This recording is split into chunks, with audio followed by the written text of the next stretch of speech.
All right, so this is going to be another movie review. This one's called Blonde Ice, 1948, black and white, noir.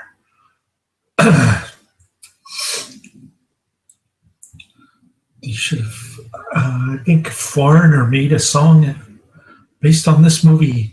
You're as cold as ice, which is the anthem for my ex-wife. He even says, "You're as cold as ice, blonde ice," something like that. The Les character in the movie. It's about a blondie. I guess this was pre-Marilyn Monroe era. She likes to marry rich guys, and then she toys around with the local San Francisco sports reporter, baseball, I guess. He's kind of a dope. All the men in this movie are big dopes. I mean, they see her toying with other men, and they're willing to give her the benefit of the doubt most of the time, which is kind of strange. I mean, most men would be jealous around 1948, but even the Les guy doesn't mind her marrying other guys,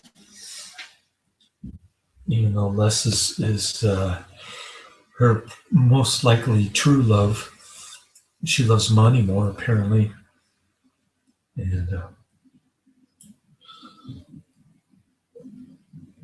And so, first marriage doesn't last long. The dude wants out. He wants a divorce. So he flies to San Francisco to get the divorce going. I guess they live in Los Angeles. Not sure why they picked San Francisco County for divorce trial. But in any case, the blonde ice, whatever her name is, she finds some hoodlum who just got out of jail, who also happens to be a pilot. She pays him $600 cash so that he'll be quiet and pretend like he never flew her to San Francisco, from Los Angeles to San Francisco on the night that her husband was murdered. So Les and the blonde ice come to her San Francisco house, I guess, and her husband's dead, of course. It looks like a suicide. There are no fingerprints. There are no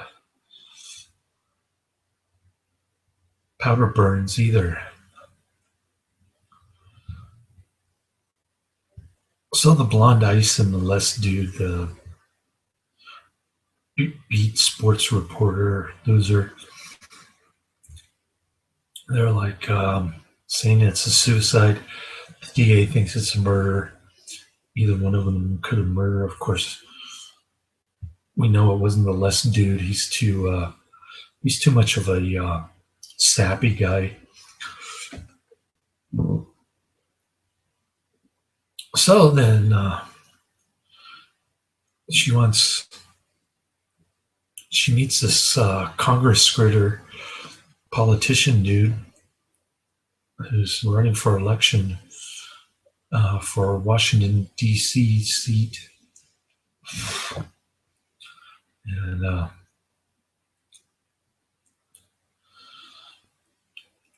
then the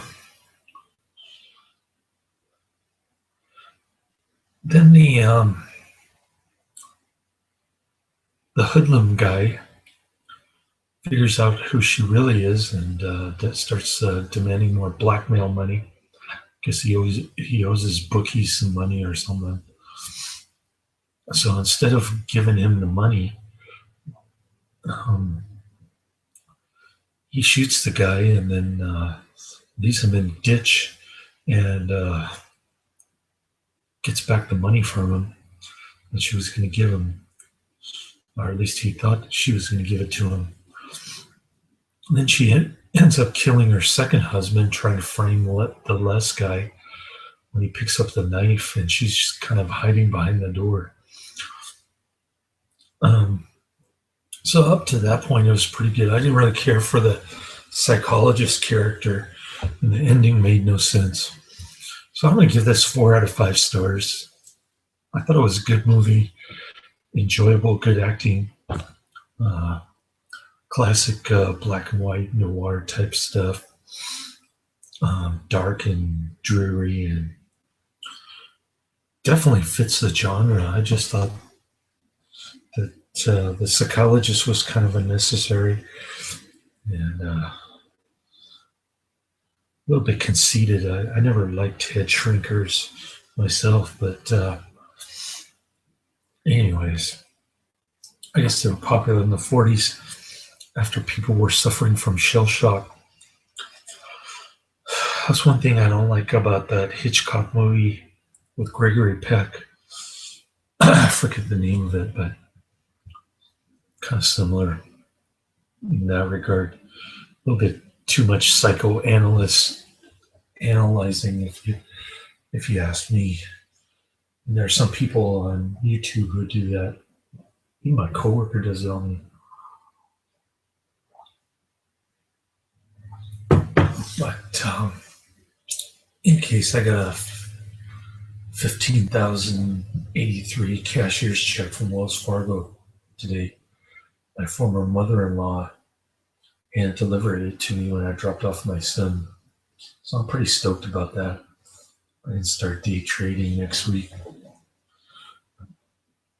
My finances are finally back to normal, and trying to put my ex-wife through the ringer with the prolonged divorce trial, appeal process, whatever. So we'll see how that goes.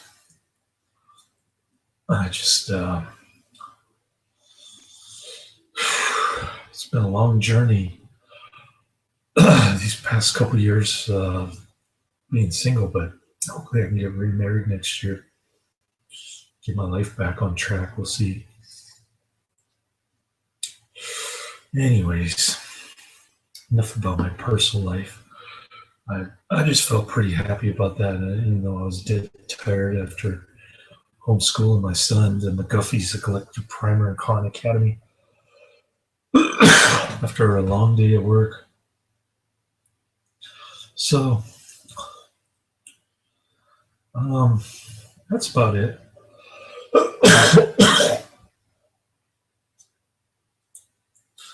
Sorry, I had some mushroom risotto rice. Kind of gave me heartburn. It always gives me heartburn, but it tastes good. Anyways,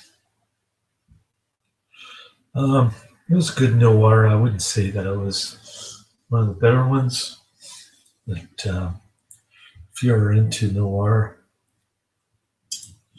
you might want to check it out if you're a noir completist. It's better than some of the overrated Samuel Fuller noirs.